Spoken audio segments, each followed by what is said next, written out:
ప్రతి సంఘ కాపరి దేవుడు తనకిచ్చిన ఆత్మీయ పిల్లల్ని కాపాడుకునే ప్రయత్నం చేయాలి. ఇక్కడ మీరు ఒక 300 మంది, ఒక 400 మంది ఈ సంఘంతో మీరు అనుబంధాన్ని కలిగి ఉన్నారు. మీ 400 మంది విశ్వాస జీవితానికి ఒక బాధ్యతాయుతమైన పాత్ర నేను ఈ సమాజంలో పోషించాలి.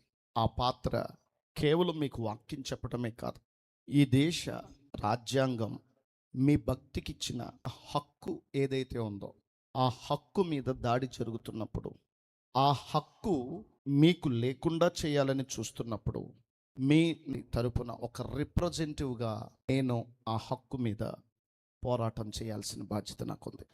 ఇదే బాధ్యత వేలాది మంది విశ్వాసాలను కలిగి ఉన్న సంఘ కాపరులకు ఉంది.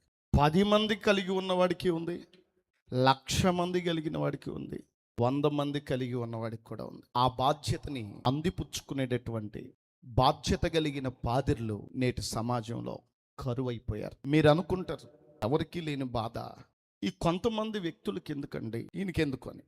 నాకెందుకులే అనుకుంటే భారతదేశానికి స్వాతంత్ర్యం వచ్చేది కాదు.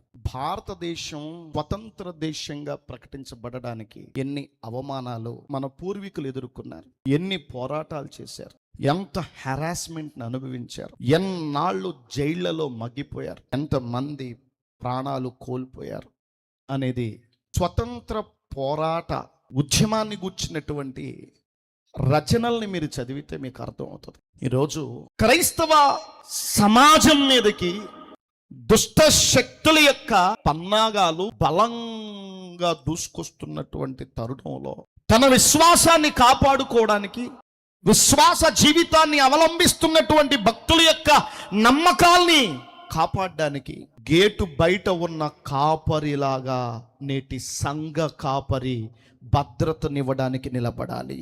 ఒక సైనికుల్లాగా పని చేయాలి. అందుకని వాళ్ళకెందుకు వీళ్ళకెందుకు అనే జ్ఞానం లేని వాళ్ళు మాట్లాడినట్టుగా మనం ఎప్పుడు కూడా మాట్లాడకూడదు, ఆలోచించకూడదు. నా బ్రతుకు హ్యాపీగా బ్రతికేయడానికి దేవుడు నన్ను ఎన్నుకోలేదు. అనేకులకు రిప్రజెంటేటివ్గా ఉండడానికి, అనేకులకు మేలుకరంగా ఉండడానికి, అనేకుల జీవితాల్లో ధైర్యాన్ని నింపడానికి దేవుడు సేవకుడిగా, సోషల్ రెస్పాన్సిబిలిటీ కలిగినటువంటి వ్యక్తిగా ఈ సమాజంలో దేవుడు నన్ను లేపాడు, నిలవబెట్టాడు, ఆ బాధ్యత అప్పగించాడు. దేవునికి స్తోత్రం చెప్పండి.